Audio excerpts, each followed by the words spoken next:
կարևոր է անդրադառնալ այն հանգամանքին, թե ինչն է նպաստում առհասարակ դատական համակարգի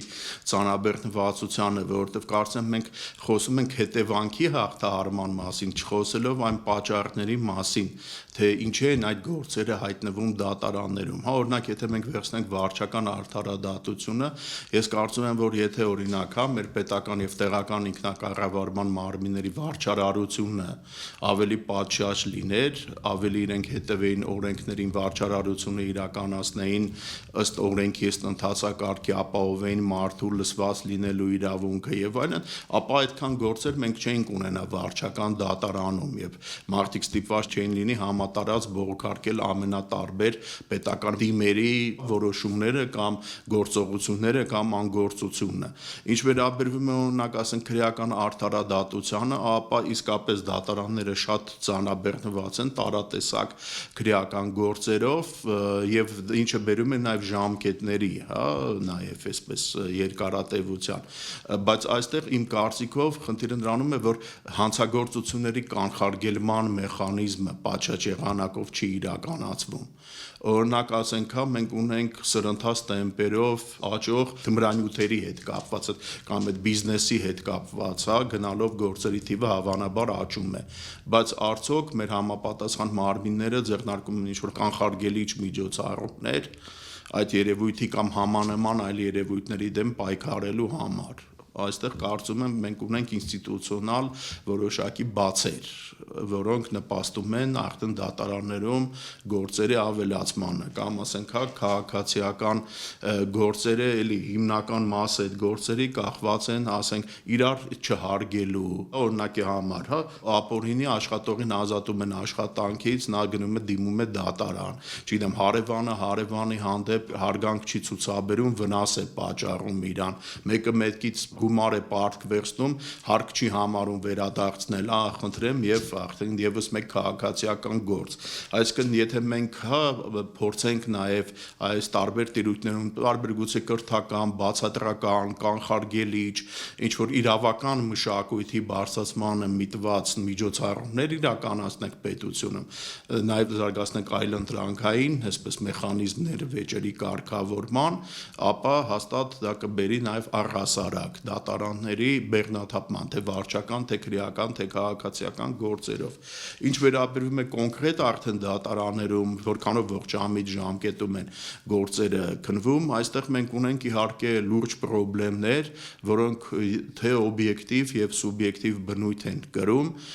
իսկապես դատարանները բավականին ծանրաբեռնված են, օրինակ ասենք ես գիտեմ դեպքեր, երբ որ ենթադրենք վարչական դատարանում դատավորը մեկ օրվա ընթացքում 20 գործ է քննել, կամ քաղաքացիական դատարանում առաջացանի օրվա մեջ 25 գործ է քննել մի դատավորը մի օրվա ընթացքում, արդեն ես սա համարում եմ կոնվերային արդարադատություն, 15-20 րոպե մեկը մտավ են մյուսը եւ այլն, եւ ֆիզիկապես դատավորի համար իսկապես շատ բարդ է այդ ամենը ընկալել, այդ ամենը այսպես ասած,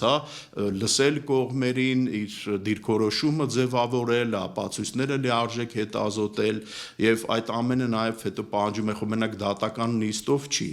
դե 1000 տեսակ դատավարական փաստաթղթեր են կազմվում, ասենք դատական ակտեր, միջնորդությունների որոշումներ, հայցը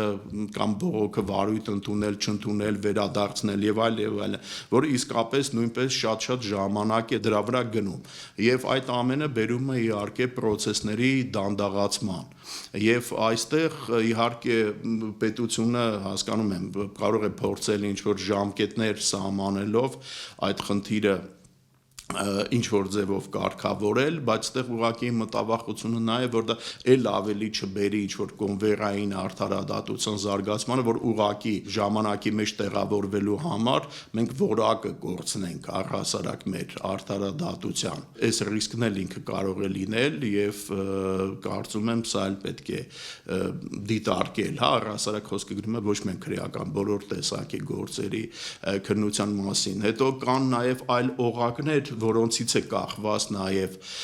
գործի օպերատիվ քննությունը, հա, եւ օրինակ, հա, դատարանը բավարարում է միջնորդությունը, նշանակում է որևէ տեսակի փորձաքննություն։ Իմ պրակտիկան որպես փաստաբան ես ունեցել եմ դեպք, երբ որ բնակարանն է վիճարկվում նախկին ամուսինների կողմից, դատարանը նշանակել է համապատասխան փորձաքննություն, որպեսզի հասկանա բնակարանի արժեքը, արդյոք այն հնարավոր է բաժանել թե չէ, եւ փորձաքննությունը իր զբաղվածությունից ելնելով 3 տարի հետո է նշանակել փորձագիտական բյուրոն։ Բնականաբար, հա, գործը մնում է այդ ընթացքում կասեցված։ Կամ օրինակ, հա, դատարանը նշանակում է, չգիտեմ, ինչ որ դատա հոգեբուժական, օրինակ փորձաքննություն, անձի հոգեկան վիճակը, հոգեբանական վիճակը հասկանալու համար, կամ օրինակ երեխայի հետ կապված կոնկրետ մենք ունենք գործ, որ դատարանը, ասենք, հա, նշանակել է համապատասխան փորձաքննություն, բարձելու երեխայի հոգեկան վիճակը, հոգեբանական վիճակը, արդյոք հոր կողմից եւ հորական, այսպես ծնողների կողմից երեխայի վրա գործադրվում է ճնշում թե չէ։ Մի քանի տարի տարբեր պատճառներով հնարավոր չի լինում իրականացնել այդ փորձաքննությունը։ Այդ ընթացքում գործը մնում է կասեցված։ Այսինքն բավականին այսպիսի կան իրավիճակներ, որոնք ընդհանուր ազդում են գործերի տևողության վրա։ Դատավորների փոփոխությունը կամ օրինակ, հա, ես հիմա մի գործով եմ առաջում 15 թվականից այդ գործը մինչև 25 թվականը տվել է,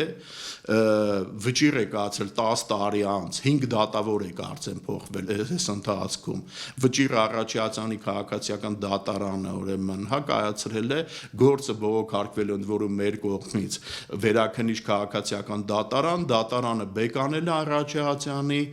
վճիռը ու գործը վերադարձրել է առաջացան նոր քննության։ Այն պարագայում 10 տարի արդեն այդ գործը ուղիղ 10 տարի դատարանում քննվել է։ Հիմա նոր քննությունը որքան կտևի այդ գործի հետ կապված, Աստված գիտի։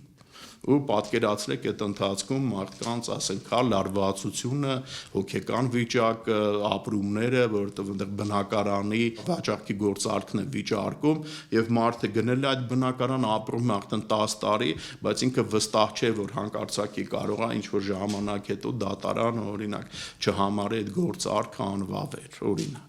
Այսպիսի դեպքեր պրակտիկայում շատ են լինում, դրա համար ամեն դեպքում ինչ-որ մեխանիզմներ պետք է ներդնել, կամ եթե մենք վերցնենք օրինակ, հա, քրեական գործերը, այնտեղ էլի ձգձգումները կան ամենատարբեր պատճառներով, նույն փորձաքննությունների իրականացման հետ կապված, այնտեղ կարող են լինել դեպքեր վկաների հրավիրելու, օրինակ կարող քրեական գործը 15 վկա է այդ գործով անցնում, բոլորին դատարանը պետք է հարցաքննի։ Մեկը Հայաստանում է, մեկը Հայաստանում չէ, մեկը բնակության վայրն է փոխել, մեկը չի ներկայանում, դատարանը չգիտեմ, բերման ենթարկելու որոշում է կայացնում, ոստիկանությունը կատարում է կամ չի կատարում, այդ ամենը բերում են, ասենք, հա, ձգձգումների դատական process-ի, կամ մի գործով ես առնչվել եմ քրեական 16 մեղադրյալ է եղել։ Պատկերացրեք, ասենք, դատարանի վիճակը, որ կարողանա ամեն նիստին, հա, այսպես ապահովել 16 մեղադրյալի ամեն մեկը ունի իր պաշտպանը, մի օր մի մեղադրյալը չներկայացավ, մի օր այն մեկի պաշտպանն է, այս վկան, այն վկան,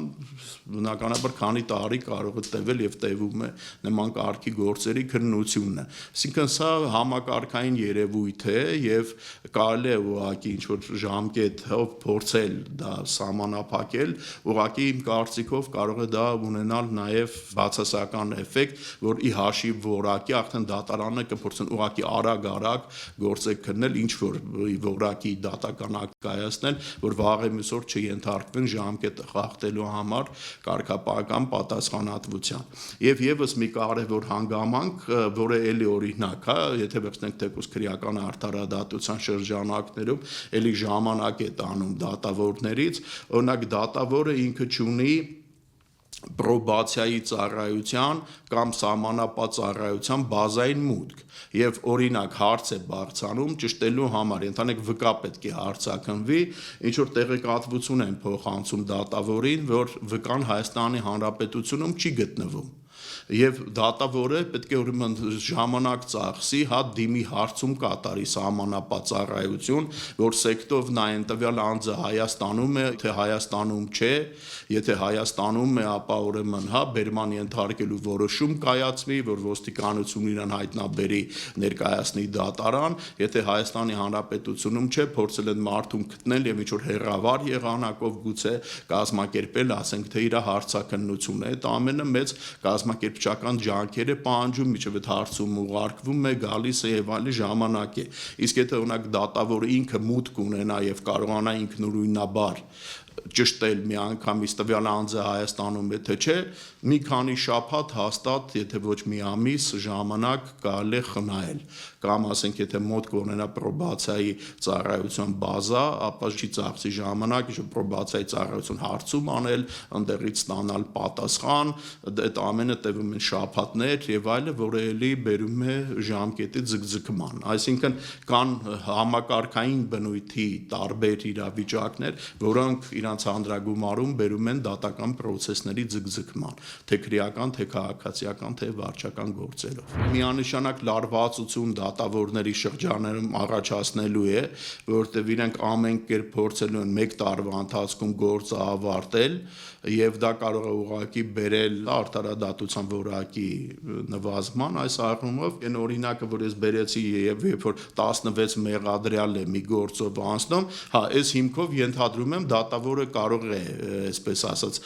մեկնաբանել, հա, որ հնարավոր չի 1 տարվա ընթացքում այդ ծավալը քննել եւ երկարացնել 1 տարով, գուցե եթե կարիք լինի, այսպես նո մինչեւ 4 տարի հասցնել, կարող է այդպես լինել։